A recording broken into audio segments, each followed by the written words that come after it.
సంగారెడ్డి జిల్లా తెల్లాపూర్ మున్సిపాలిటీ పరిధిలోని తెల్లాపూర్ పట్టణంలో నూతనంగా నిర్మించిన ఐరావత ప్రైవేట్ ఆసుపత్రిని ఎమ్మెల్యే గూడెం మహిపాల్ రెడ్డి ప్రారంభించారు. సామాజిక జీవనంలో విద్య, వైద్య రంగాలకు ఉందని, వైద్య సంస్థల వ్యాపార దృక్పథంతో కాకుండా సేవాభావంతో పనిచేయాలని సూచించారు. అన్ని వర్గాల ప్రజలకు అందుబాటు ధరల్లో మెరుగైన వైద్య సేవలను అందిస్తామని ఆసుపత్రి మేనేజింగ్ డైరెక్టర్ మనీష్ రెడ్డి తెలిపారు. ఈ కార్యక్రమంలో municipal chairman Lalitha Somireddy, councillor, cooption member, ఆసుపత్రి స్టాఫ్ పాల్గొన్నారు.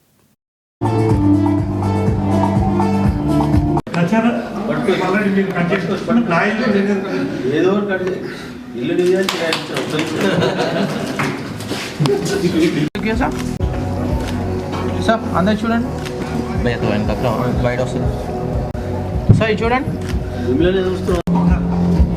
ఈరోజు తెల్లాపూర్ మున్సిపల్ పరిధిలో ఐరావత ప్రైవేట్ హాస్పిటల్ ఇనాగ్రేషన్లో పాల్గొనడం జరిగింది. ఈ కార్యక్రమంలో హాస్పిటల్ మేనేజ్మెంట్ వారు, స్థానిక మున్సిపల్ చైర్మన్ గారు సోమిరెడ్డి గారు, కౌన్సిలర్ అందరూ, స్థానిక ప్రజలు, పత్రికా సోదరులందరికీ ధన్యవాదాలు తెలియజేస్తూ, ఈరోజు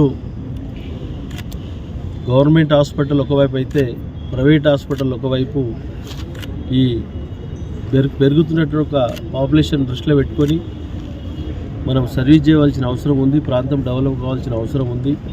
ఎడ్యుకేషను, హెల్త్ అనేది చాలా మస్ట్. సమాజంలో బతకాలంటే ఈ రెండు పుష్టిగా ఉండవలసిందే. కాబట్టి ఇటువంటి హాస్పిటల్ ఇంకెన్నో రావాల్సిందే. ప్రభుత్వాలు దీనికి ఇటువంటి వాటికి సహకరించి ముందుకు పోవాలి. ఈ ప్రాంత ప్రజలు పూర్తి స్థాయిలో ఈ హాస్పిటల్ మేనేజ్మెంట్ వారు దీన్ని ఈ ప్రాంత ప్రజలకు మంచి ఆలోచనతో